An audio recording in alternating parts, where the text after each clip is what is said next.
which there was a brief moment when NFTs, non-fungible tokens, were signifiers of status, are replacing the old signifiers of status, like, look, here's my children.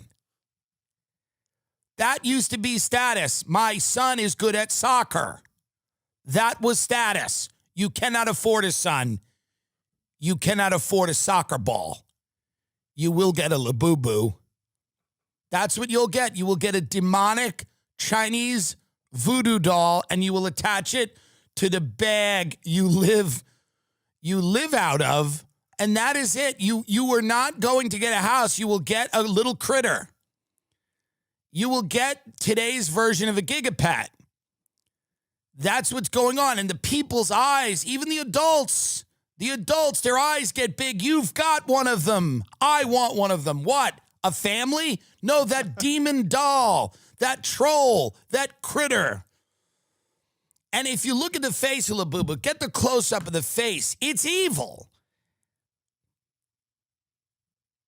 It's not smiling in a nice way. It's an evil being. It knows it has you under a spell. That is the face a cocaine dealer makes when they hand you an 8-ball. The Labubu is not your friend. The Labubu is here to control you. And I am mad I don't have a special one. Someone brought these to me at dinner, and it's not even a good one. It's not a special one. It's like a very normie one. So I'm pissed about that, on top of all of that. So let's talk about the quickly collapsing White House for a few minutes, because it's becoming interesting. There was purportedly a dinner that was being set up with J.D. Vance, the vice president, Susie Wiles, Trump's chief of staff, Kash Patel, the very competent head of the FBI, sarcasm, and Pam Bondi, again, very competent attorney general. And they were all supposedly going to dinner to silence Dan Bongino, podcaster turned administration official. And they were supposedly meeting to tell Dan Bongino to shut up about Jeffrey Epstein and about the cover-up. And this is what was supposedly happening.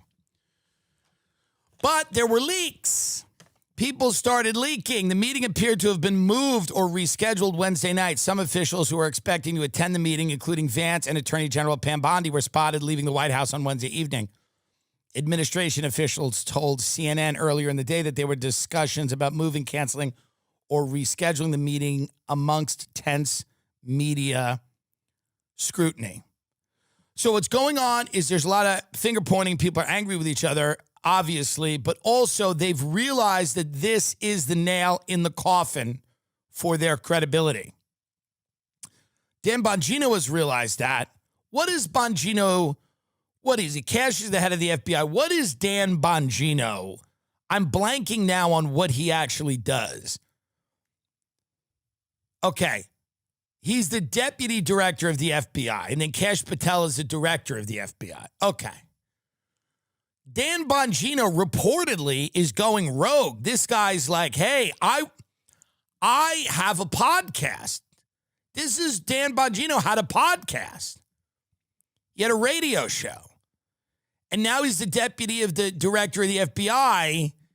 And I think what he's starting to realize is that while America may have an expiration date, podcasting is forever. So he's protecting his future career as a podcaster. I'm not kidding. This is not a comedic bit. He genuinely is going, I want to come out of this administration and go back to a fun job like podcasting. I don't want to be the deputy director of the FBI and cover up child sex scandals all day. I want to read ads for Blue Chew and from my house. It's a good gig, this podcasting. It's not bad. Hard to complain about.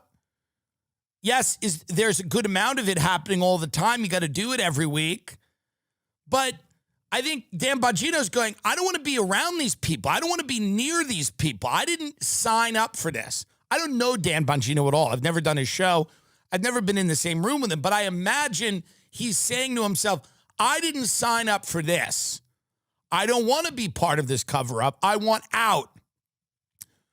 So he's leaking stuff to the media about Epstein, and other members of the administration are essentially telling him to shut up. But I don't think he will. I think he wants very, very badly to go back to podcasting. I don't think he wants to be the deputy director of the FBI. He goes, that's not fun. I don't want to do that. I want to go back to doing my show. Let me do my goddamn show. I want out. This is the whole thing. He doesn't want to be part of this. All of these people are about to turn on each other in a very public way. You can see this coming from a mile away. Everybody's, even in that sphere of people on the internet that aren't working at the White House, are starting to get in little fights. The people in the White House are going to start to rip each other's throats out over this. This is kind of Trump's MO. He gets a bunch of people together, and it's battle royale, and he watches them tear each other's spines out. He gets off on that. He likes that. He's an older man. He likes it. He likes watching the people in his White House rip the skin off each other's faces. It's the ultimate reality show. He brings Laura Loomer up there. He fires somebody because Laura Loomer has identified something about them that is a problem, and he should watch out for. And maybe she's right, and maybe she made it up, and who knows, and who cares? But he goes, you're fired. He calls them up, and he goes, you're out of here. And they're gone. It sends a chill through Washington. They go, wow, another scalp. Loomer's got another scalp. And then he just sets all these people on each other. He sets Susie Wiles on Bondi and Patel. He goes, fight it out. Rip each other's spines out. And he sits there and he watches. He likes it. It's fun for him. It's fun for him because it is what he's always kind of done. This is his MO. Trump very much believes that all things are to please the king. He believes that. All things are to please the king. And if he's bored, or if he's covering up an international child sex trafficking scandal, or if he's running cover for Netanyahu and Adelson and Israel and whatever they're doing, it's fun to just divert attention to the king's court, and everybody, we're having a duel. We're going to joust. We're going to watch everybody tear each other's face off because that's what he does, what he wants. He likes this. He doesn't dislike it. And he doesn't want to avoid it. It's what is taking the eyeballs off of Israel's indefinite occupation of Gaza, the fact that he has now claimed that Epstein did nothing happened.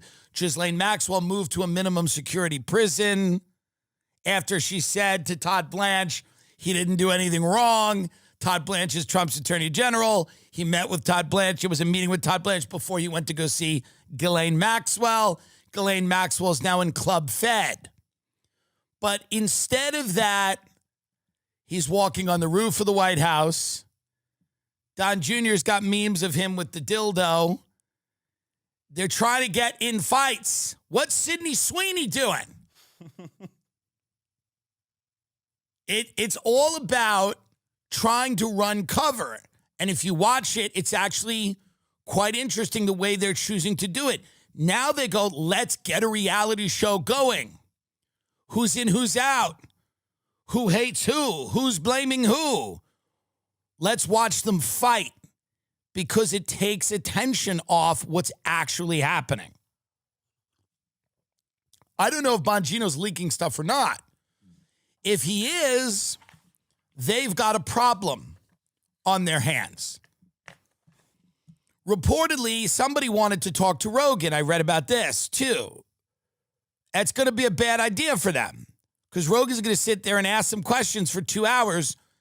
And when Kash Patel went on Rogan, it was a bad idea because Kash Patel looked like he was covering something up. So whoever goes on Rogan will most likely look like they're covering something up. All right, folks, listen up. Let's talk about the extra car that you've got, the one taking up space in your driveway like it's paying rent. Maybe it's a few years back. Maybe you upgraded. Maybe it's just not getting used. Either way, it's just sitting there, not making any money, not sparking joy, just existing. You know what you could do? Donate it, seriously. 1-877-CARS for kids. 1-877-CARS for kids. 1-877-CARS for kids. Donate your car today. Yeah, that little tune that's been bouncing around in your head for 2 decades, time to put it to good use. Cars for Kids makes it ridiculously easy to donate your car. No paperwork madness, no DMV nightmares. They tow it for free, pick it up fast, and boom, you've just done a good thing, a real tax deduction, and you're helping kids in need. These guys have been doing this for over 30 years and have processed over 1 million cars. This is legit. Call 1-877-CARS for Kids or go to carsforkids.com. That's K-A-R-S with a K. It's fast, it's easy, it's impactful. Still not sure? Just hum the jingle. 1-877-CARS for Kids. You can't resist. Donate your car today. Donate your car today. Your unused car will thank you. And I'm thinking about all of this morning. I happened to be in Los Angeles, and I thought about some of it last night, and I was driving, and I was saying to myself, are there people, for example, the Curtis Yarvin tech people, the big money players, Thiel, not only him, but others, that whole sphere, the Zuckerberg, the Tim Cook, people like that.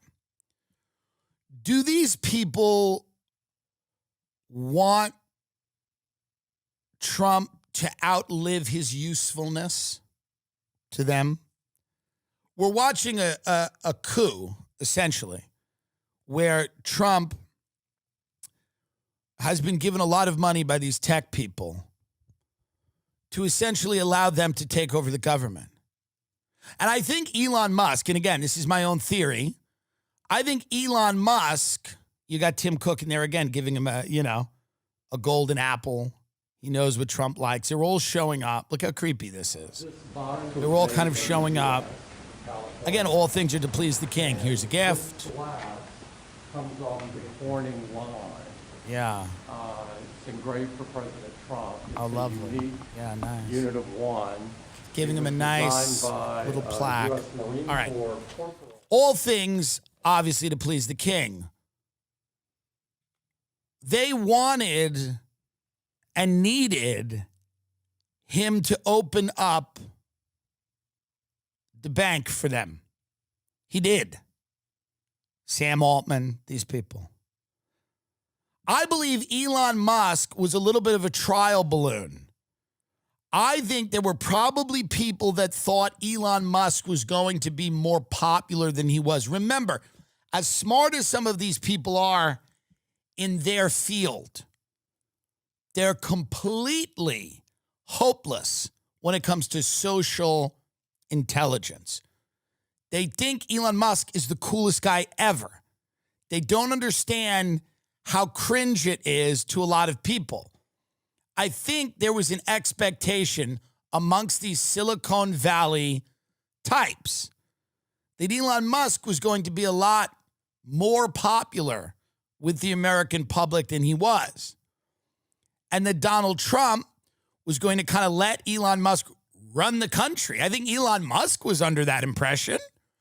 Elon Musk got in there and he didn't look like he was there for a limited amount of time. He was digging in. I think he wanted that DOGE, Department of Government Efficiency, to be a permanent thing. I mean, they all say now that it was never intended to be permanent, but it could have grown into something permanent. I don't think too many people get into the White House and want to leave. Musk had all that power, and then there was this huge falling out. Musk thought it was going to be more than it was. This is why he started challenging Trump. Musk knew Trump was going to pass a bill that Musk didn't like. Trump didn't run on being a starve the beast conservative, and that he was going to eliminate government spending. I mean, that became a theme after he won, but Trump ran on the idea that he was going to like bring back an era of American exuberance, which would require spending a lot of money. He ran on enforcing immigration and enforcing, new tariffs and bringing back work to the country all of that takes money. It doesn't seem to anybody that Trump ran on like slashing taxes, shrinking government. Those weren't the primary components of Trump's appeal. He was an economic nationalist. He was a populist. Elon Musk knew that. I think the reason that Elon Musk started flipping out was because Elon Musk realized that he was going to then spend the rest of Trump's term on the outside. And I don't think that was the plan. I think a lot of people want the country governed by, and I don't mean a lot of people like a lot of people in America. I mean like of the small group of people that gave Trump a lot of money. They want the president of the United States to be a symbol only. They want the president of the United States to be a symbol only. In the same way that elements of the intelligence community or business leaders have always wanted the president of the United States to be a symbolic position, and that they wanted to pull the strings behind the scenes, tech people are now doing the same thing. They want to take over. They want to put AI that they've programmed in charge of a lot of decisions. They want to get rid of a lot of the government, and they want the president of the United States to be essentially a puppet. Now, here's the question. Where is Trump mentally? Where is he mentally? Is this guy aware of that? Was he aware of that? It seems like that was the plan. He's not stupid. He has a guttural political instinct. He looks at the people around him, and I've often said a lot of people think they're using him. He's usually using them, and they don't know it. But the tech people clearly are going to eventually realize that the Republican Party brand is going to be damaged, not only by Epstein, but by all of the things that have now become a mess. The ICE raids have become a mess. People are not on board with ripping fathers away from their children at high school graduations that have committed no crimes. It's become a mess. Dumping people off Medicare and then giving all the money to Israel and the Ukraine has become a mess. And it's the exact opposite of what he ran on. It's the exact opposite. So the tech people are not stupid, but they don't care because they got what they wanted, which was the money. They wanted the money. So they helped him win. And they gave him the money, and they gave him, deference, and they allowed the king to be the king. Washington Post and Trump's Washington, Palantir is winning big, from war fighting and tracking deportations to writing State Department cables with AI. The company is benefiting from a new technology-driven, cost-cutting ethos in government. So the Make America Great Again people are slowly waking up to the idea that the administration has been handed over in some respects to members of the tech community. People who do not believe in America as a nation state, people who don't believe in the Constitution, people who don't believe in privacy, people who believe in endless surveillance are the people in the MAGA tent that are now trying to apply pressure to the machinery of government and have applied pressure. At what point is Trump useless and do they turn on him? How weak does he have to get before they turn? I don't know. These are all questions. I've been thinking about these things. Did they think Trump was going to hand the government to Elon Musk? And I'm not saying the tech community is a monolith. There's people in the tech community that hate each other. Great. Who cares? People in the CIA that hate each other too. Guess what? They all get together on some things. There's rich people that hate each other, but they all agree on some things. Fortune 500 CEOs may be competing, fucking each other's wives, whatever. But when it all comes down to it, there's a few principles they heartily agree. And I think with tech, you would find that to be the case. With Elon and Sam, they hate each other, and he hates him, and he sucks, and they suck. But at the end of the day, they both don't believe in the American government to regulate their industries. They don't believe in the American government, and they don't believe that the Bill of Rights or the Constitution should get in the way of whatever the hell they want to do. Palantir, the software and data analytics company, has garnered at least $300 million in new and expanded business since Trump took office for his second term, helping to make it the S&P's top performing stock of 2025. In May, Pentagon leaders allocated up to $795 million more to the military's core artificial intelligence software program. Yay! Doesn't that sound good? At the Department of Homeland Security, immigration officials reversed earlier plans to ditch some of the company's services when their superiors awarded Palantir a $30 million contract this spring to track immigration enforcement. AI replaces people. These guys program the AI. The politicians become not only puppets, they become actors. Puppets you at least have to control with a marionette. You got to blackmail some of them, bribe some of them, feed the egos of some of them. It's a very imperfect system, and parts of it are evil. But now imagine they're not even puppets, they're actors. They're literally hired actors who are just giving a human face to the beast behind the scenes. And it's hard to now look at the Trump administration as any other thing other than a veil for this. A veil for the AI takeover of government and a veil for the tech revolution to take over American life, to put everyone, as Catherine Austin Fitts said, on a digital control grid. This seems to be what it is. I don't know how you can look at it another way. I'm sure there are other ways to look at it. I'm sure there's lots of hopeful people that look at it very differently. Maybe they're all privy to things I don't know, but from the outside, it very much seems that, and I'm not a Luddite.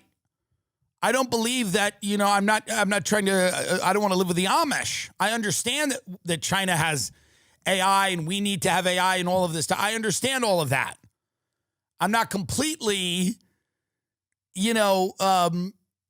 against technology at all. It's made my life much better. I can do this show. I can make a living. What I am against is people who do not make their intentions clear and launder their goals into some populist movement where Americans were going like, hey, we need a border, we need jobs, we need our own communities to look better, and then have the heads of Palantir and Meta and Google say, that sounds great, here's how we think that can happen. And they're not trying to do any of that. They don't care about any of that. They're not trying to do any of that. They're trying to realize their vision of what a future America looks like. The government is inefficient. They want to get rid of it. Human beings are inefficient. They want to get rid of them. Peter Thiel, do you think the human race should survive? Maybe. They're pretty clear if you listen to them. But what they've done is they've laundered this message. That's why Mark Zuckerberg's on Rogan talking about jujitsu and stuff. They're trying to, and they think, well, Elon, I guess he's cool, right? He's got rockets. We'll put him in the White House. He'll be on Twitter all the time. What do these people really want? And that Bannon's going to run in 2028, and, he's hopeless. It's just a collapsing brand, and very quickly. But Trump is going to do what he always does, which is set the dogs of war on each other. That's what he does. That's how he's planning to ride this out. That's how he's planning to ride this out. And then the weakest one they will pin this on. Whoever emerges weakest, whoever gets bloodied in the media bad enough, whoever they can turn people on with leaks, awkward interviews, then they will try to get rid of that person. But unless they release everything they have on Epstein, and unless Ghislaine testifies, they are part now of the biggest and most evil cover-up in human history that we know about, by the way. There were probably others. So they can't get away from that no matter how much real-world road rules, fucking Real Housewives, basketball wives drama they want to create at the White House. It's simply not going to work. You can give everyone a labubu, and people are still going to remember what's happening. I wanted to tell you a fun story that I think you'll like. I know that you probably, you know your reach, but I think it surprises you sometimes. I was at the Beverly Hills Hotel. A French guy who checks me in all the time goes, "Get over here." I thought there was like a problem in the hotel. I didn't know what was going on. I thought there was a leak in the room. He goes, listen, he's whispering in the lobby of the hotel. He goes, "Are you watching the Candace Owens expose right now?" And I said, "Yeah, I kind of a little bit." And he goes, "Oh my God." He goes, "I'm from France." And he goes, "I believe it's true." And he's like, "I know people who've seen weird stuff." And we just started giggling like schoolgirls and talking, watching Candace Owens. Because you've now become like this wild investigative, like you do these deep dives into stuff. Mm-hmm. And it's really wild. And like, it was just really fun to me that, this guy who's just checking me into a hotel was really like watching your content. And then he's on this thing's blown up in France. Oh, everywhere. I mean, it is the most international thing I've ever done. And I could not have ever predicted that it would be that big. Yeah. And the funny thing is if Emmanuel Macron had not sent me that letter threat, we were only going to do one episode. Oh my God. Yeah, it's like I was so angry that he had the audacity to send a server processor to Nashville, Tennessee. And I'm a little testy when I'm pregnant. I'll give you that, Sure. But someone is gonna knock on my front door and say, "The president of France says you're not allowed to speak or else." So yeah, it's just a challenge. So I was like, okay, now we're really doing this thing. Like I already knew he married a dude, right?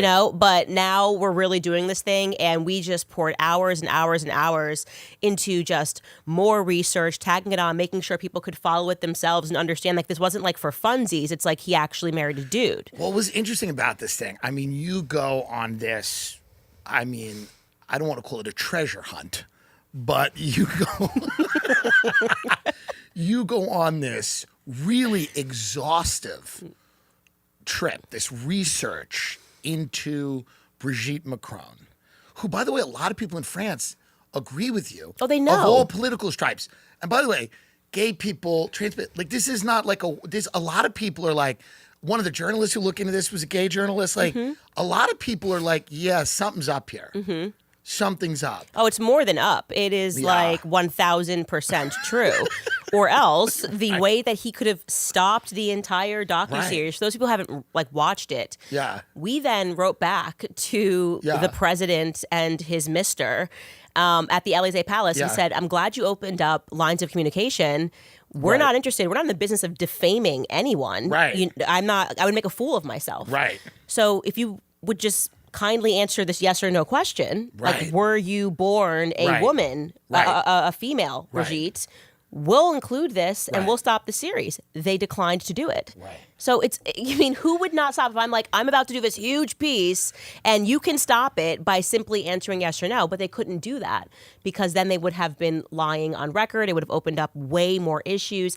And unfortunately, he's not familiar with law in America, but in order to reach that actual malice standard, you have to show that we acted in reckless disregard for the truth. You refuse to say the truth. I mean, it was just this pompous 100-page, we don't have to answer whether or not like Brigitte is a woman or a man. What a bizarre thing to say. It's such an odd story because what's very interesting about the story to me, there's many layers to it.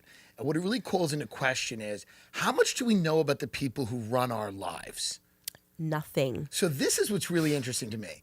These people are introduced at some point as the best option to lead whatever. Mm-hmm. I think one of the reasons Trump was so popular is that people knew him for 30 years. Love him, hate him. Multiple wives, this, that, and the other. You know, people say nasty things about him. People adore him, but they know him. He's not, certain people, Bill Clinton is governing the smallest state in America and is then thrust into the spotlight. Mm-hmm. Barack Obama, a lot of people on the right wing just emerge and they become, a household name immediately. We don't know. No one is doing a lot of research into the backstories of any of these people. Right. And when we do, we're attacked. You're being attacked. It's like it's the craziest. I'm like, what is happening? And it's so much crazier because there's stuff that I can't say on record just yet. Of course. I'll tell you off camera, Please. But it's gotten even crazier in terms of like Emmanuel has really come undone because he has never been this exposed. Everyone kind of already knew in France because in France it was being like it was a bubble, but the journalists again on the left were the ones that fell down the hole as they were trying to write these honestly, they were trying to prop up Brigitte. They were trying to write these feminist pieces about Brigitte, and then suddenly, they're like, they were trying to do like the Michelle Obama, this is amazing for women. And then when they tried to do any bit of research, they fell down a hole because the person didn't exist. And then suddenly they were being called into the Elysee Palace. Like, imagine I'm going to write this glowing piece about Ivanka Trump and her childhood. Right. And suddenly you get called in and you have Secret Service being like, what are you working on? Right. And there's no photos. You can't, here's what you're going to write. And let me tell you how it's going to go. And people were going, this is weird. Why can't I find or confirm anything? Why are they locking down yearbooks? Imagine if you were like, I'm going to write about candidates. I'm like, I'm going to Stanford High School. And then suddenly like Stanford High School starts locking down yearbooks. Something's not right here. This is not, it should be very easy to fact check that somebody existed. It's very easy to find at least a few cheerleading photos photo, maybe, of somebody. I don't know, you in the hospital when you gave birth to your 3 kids. Doesn't everybody take that first photo? But you also go into this thing. And by the way, some of this is, and you've just, when you're doing this, the sense of humor, I don't know if you know how funny it is, but it is, it's laugh out loud. And I meet the staff at these hotels where we're all just watching, and people like the richest people in the world, like, hey, our room services, we're like, can you relax? We're on episode 3. There's 6 episodes. We have a lot to do. But it's very funny you deliver this stuff. First of all, this idea that really struck me about this whole thing was, number one, she gets together with him. He's like 15, right? So this it's already weird. It started it's weird. It's already like a huge problem. It's like you're 40 and he's 16. It's like, even if this was above board, he's 14, you're 40, we got a problem. Huge problem. But then this is what really makes me laugh. It is, and Candace, if you haven't watched this, you gotta watch it because she handles this in a very funny way. It's sold that this is like a voluptuous model that like is on, like no one could resist this woman. Like every guy in class is gonna be looking at this woman going like, this woman is voluptuous and really attractive and like she's just Claudia Schiffer. Yeah. And then the photos come out of Brigitte Macron. And immediately you go, they're lying about everything. Like everything's a lie. Like you see this and immediately you go, wait a minute, hold on. Everything seems to be a lie. We've all seen beautiful women and we know what good-looking women look like. There's nothing wrong. You know what I mean? It's like, this isn't a voluptuous French. This is a gym teacher, Yes. a PE teacher. Yes. Yeah, they already, when they were trying to run a manual, they knew they had to justify this weird age gap. And so Right. the press Which went again out. was 48 and 15. It was, at best, they were trying to tell 40 and 14, okay? At best. Which is illegal. But actually, Maybe not there, it's but 48 and 14 because we know that's that the craziest. once you get to the end of it, you realize, this is Jean-Michel Trogneau. But if she actually had Okay. been Brigitte, the identity Yeah. that she stole, then it would have been 40 and 14. So they first went to the press and wrote a bunch of confusing articles like, oh, actually, no, he was 15. And they sold him as this like virtuoso Mozart. Right. And she was just supposed to be, according to the press, if you just read the articles and nobody actually found pictures of her, Right. this just irresistible, drop dead Claudia Schiffer, sexy. All the boys, imagine their hormones running, they're horny. Like, oh, we love this teacher. She's so hot. And then you see the actual photos of her. No, it's crazy. And you're like, no boy. No, it's boy, crazy. not one boy at this school, not even one boy at this school was into this. So what is this? Why did the press even lie to us about that? And then you start realizing something's very wrong here with this picture. Something's very wrong here. And then you start, and then you do this amazing job of, because there's a lot of people that have looked into this in France, and they've been defamed and sued. Detained. Detained. The main journalist on this had to move his family because they were trying to get him on taxes. Like, I Right. will find any crime. And they started going after people for really small and petty things. And they didn't care who's writing about this. They are going after everybody. And it's weird for a story with no legs or for something that's completely untrue. Why would they be detaining people? Why would a president of a country Send send a a letter letter to Nashville, to you? Tennessee? Yeah, it's crazy. To like a pregnant woman that's like recording from her basement. That Right. tells you the story's true. I mean, there's no Right. otherwise you'd be like, well, part of being a president, people write stuff about you all the time. I mean, the stuff they say about Right. Trump, like Yeah. he's not you can't chase down every person that's saying something unless there's something here Right. that you're very fearful of. And it's terrifying when you get to it. What do you think the reaction is in, the palace to when this line of inquiry starts coming from you, from someone in America with a massive platform? Are they panicked? Yes. Yeah. They are panicked. They are making phone calls. Their lawyers are still calling my lawyers. They still asked for us to take down the series because they were afraid when Joe Rogan mentioned it recently. So they made another phone call and were basically like, we could still sue you in the future, but maybe you just want to take it down. And I'm like, have they not worked through my character? Stop with these phone calls. I said to my lawyer, if they call again, we're doing a season 2 because I left a lot on the table. Yeah. I basically was like, This there's is so amazing. much here. No, if they call again, you're going to get this on Netflix. It's what- If they call stop again, calling yeah, pregnant yeah. Candace. No, of course, Please. of course. Now, you go through this whole thing. This opens these interesting doors, right? Now, a lot of people, you find yourself in this subterranean world that most people don't know exists, right? Where you have intelligence agencies and these programs, things like MK Ultra. Now, some people do know about this stuff. Some people are, really well educated on this stuff. Some people have a passing familiarity with it. But they were mind control programs that were in America. They were all over the place. And these were programs that were utilized to turn, people into essentially slaves that could be programmed to do things, whether it was assassinate someone and not remember why or who told you to do it. Right. Or be a sex slave.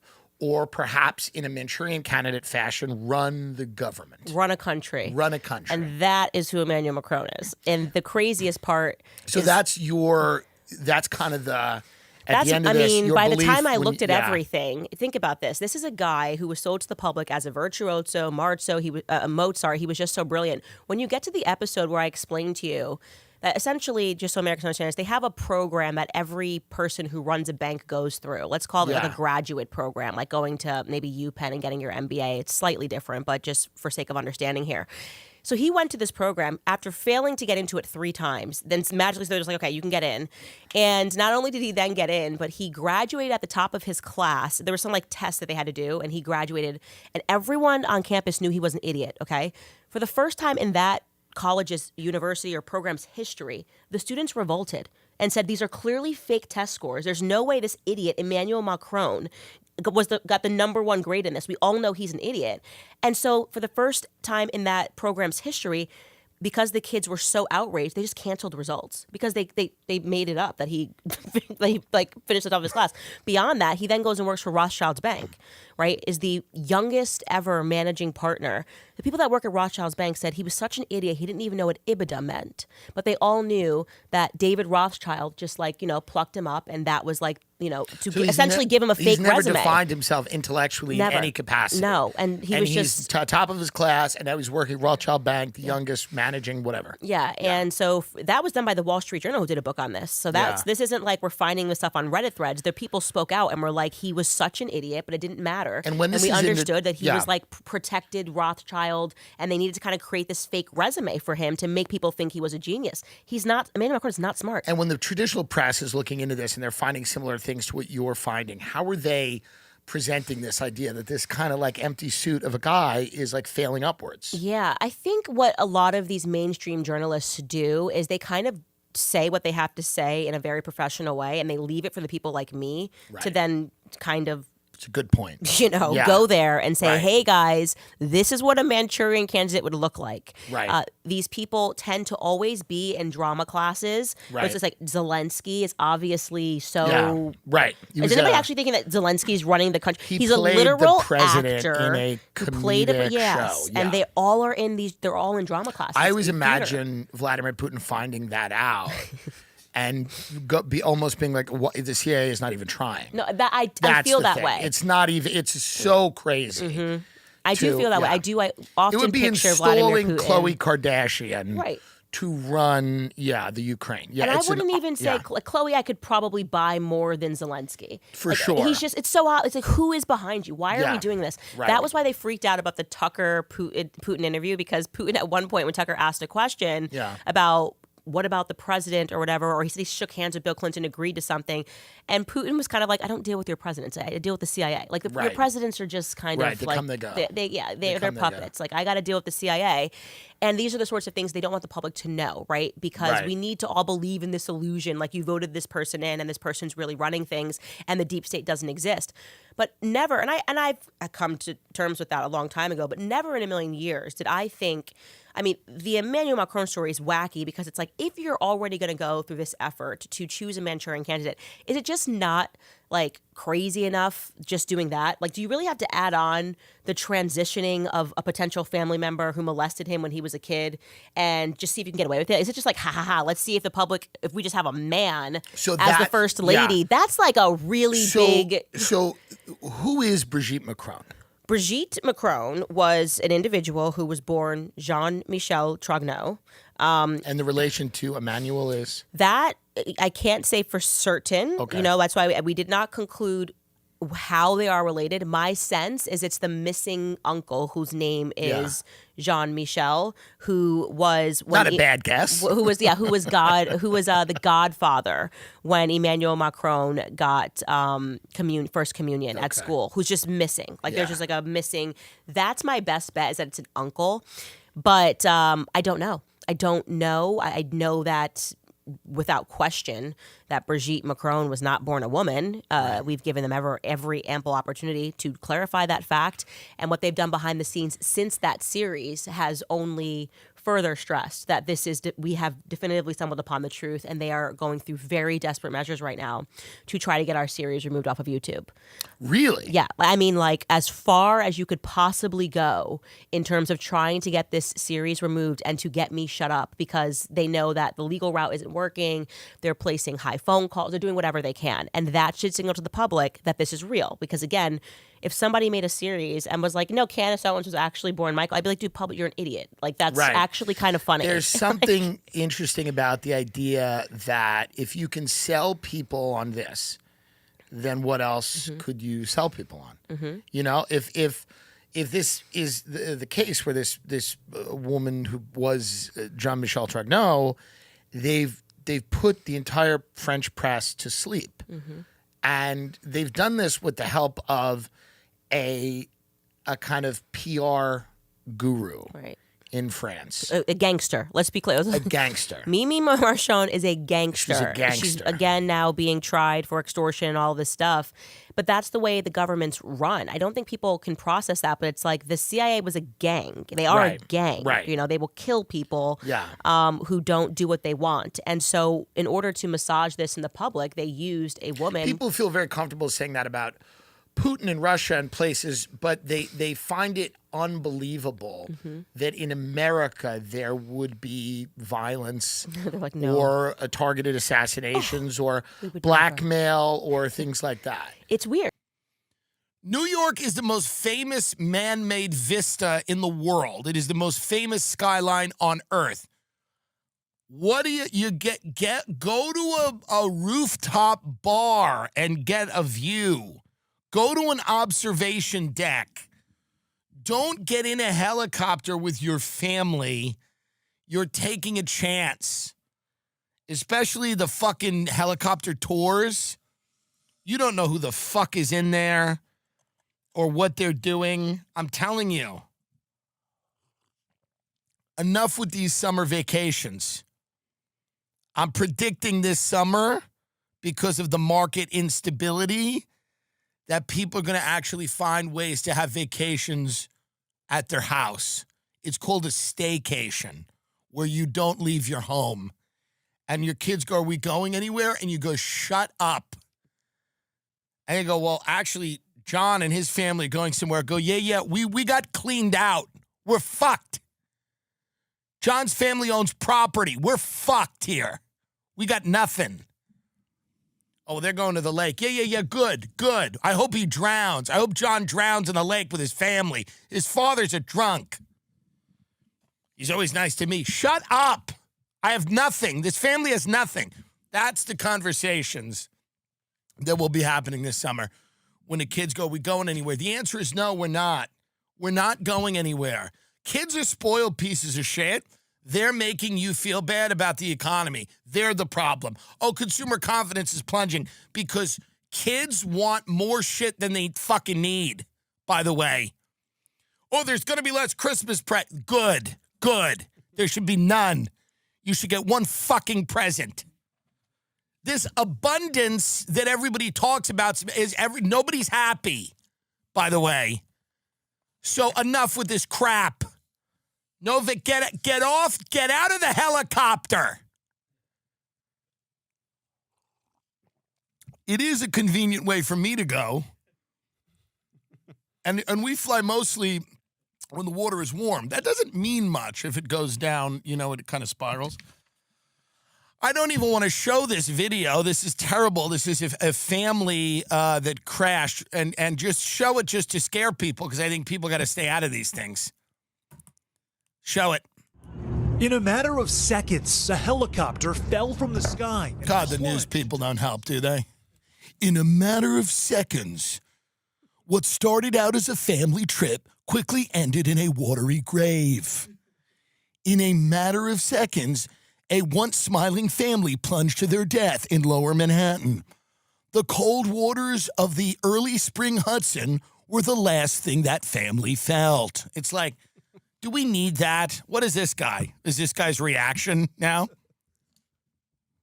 Like, it sounded like a engine just this Little dying, Mo? and I just it was like do, and I just turned, I looked, and I saw the helicopter crash and splash into the water. Oh, good. Well, I'm glad we got his take. This guy, I saw it crash and smash into the water. I heard the helicopter went down into the water. Oh, good. Well, I'm happy. I'm happy that we've cleared that up. We were all confused. What really happened? What exactly happened? Everyone's it's like, everybody's like, what exactly happened?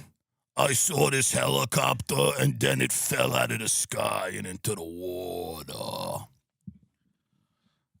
What was the first woman? Did the first woman I just want one of them to go like, I don't know if it was even in the air. I can't believe anything anymore. It was like screaming, we were crying. Claiming Sin River. Everybody was like screaming, we were crying. Claiming 6 lives, including a family on a sightseeing trip. Terrible. You got to stay out of the helicopter. You got to stay out of it. You got to stay out. For the sake of your family, you got to prepare your children now for actually it's lean times. Lean times. Market's up, the market's down. There's a lot of volatility. Larry Fink's going, we're going to have a recession. Jamie Dimon, all these guys, the real demons are out here talking about the recession. CEOs of all these big banks and private equity companies are going, we're gonna have a recession. And, you know, you're going to have to tell your children and prepare them for this is not going to be the epic summer. It's not going to be epic. Too many people expect everything to be, all these kids going to Coachella. It's epic. It's going to be it's the times of our lives, you know? Well, we're going to have to calm that down. We're not going to have the times of our lives this summer. It's going to be try not to die. That's what you tell your children. Try not to die this summer because hopefully next summer or the summer after we can go back to doing something. But we're going to have it's a rough patch here. It's a rough patch. Why don't you acquaint yourself with our yard? How about that? Go to the local public pool. It's a public pool summer. That's what it is. This is a public pool summer. Go get choked in the water by a gang member this summer. Why don't you get choked in the water by a Latin king? Because there's no lake house this summer. It's a tough summer. This is a popsicle summer. We're in the 90s right now, pre-Clinton. We're at the end. It's Gulf War. It's there's not a lot. This is a rediscover movies summer. This is a Netflix and chill summer. It's a public pool summer. It's a popsicle summer. It's a borrow mom's car summer. It's smoke a joint on the beach summer. It is not helicopter tour summer. It's not epic concert summer. It's not backpacking through Europe summer. This is a very pared down, simple suburban summer. This is smoke glass with your friends summer.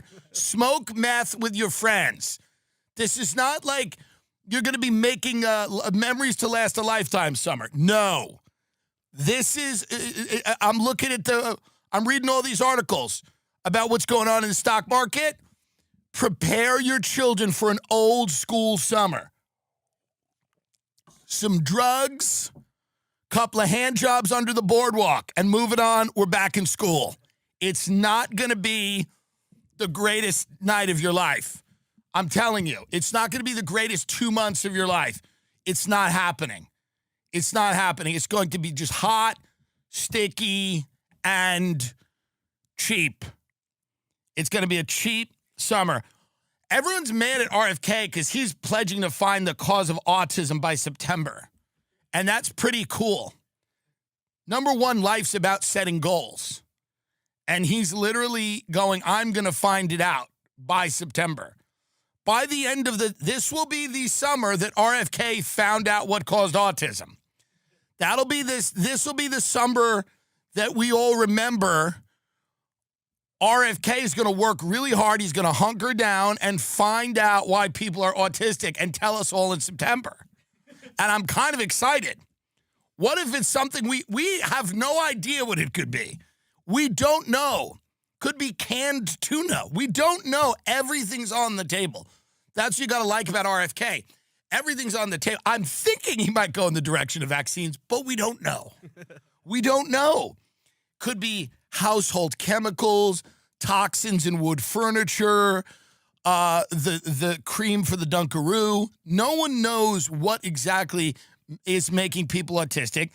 He is pledged, while everyone else is, I don't know what they're doing in the summer, this guy is pledged to find the cause of autism. Let's listen to this guy. I'm telling you right now, pretty fucking cool, pretty ambitious, RFK.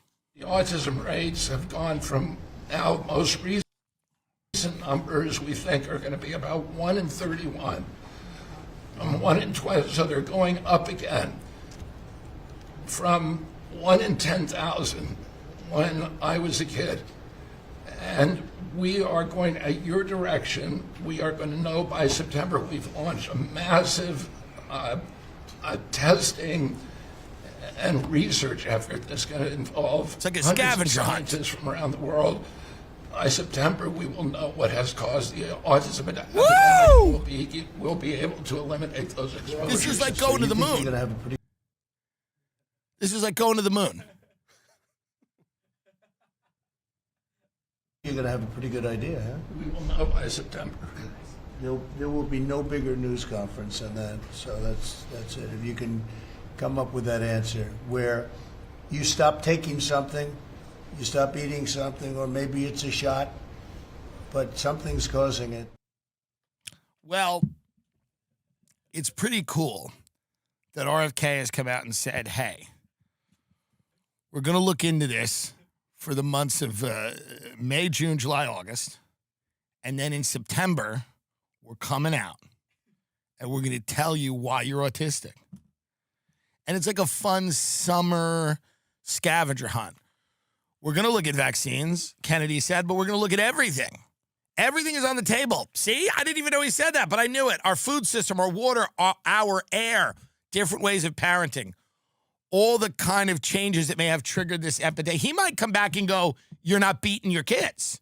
He might say, we have figured out what it is, and it's the fact that you are not open face smacking your child. He might say, the lack of beatings has you have to beat the autism out of the kid. He might say it. We don't know. And he might be right.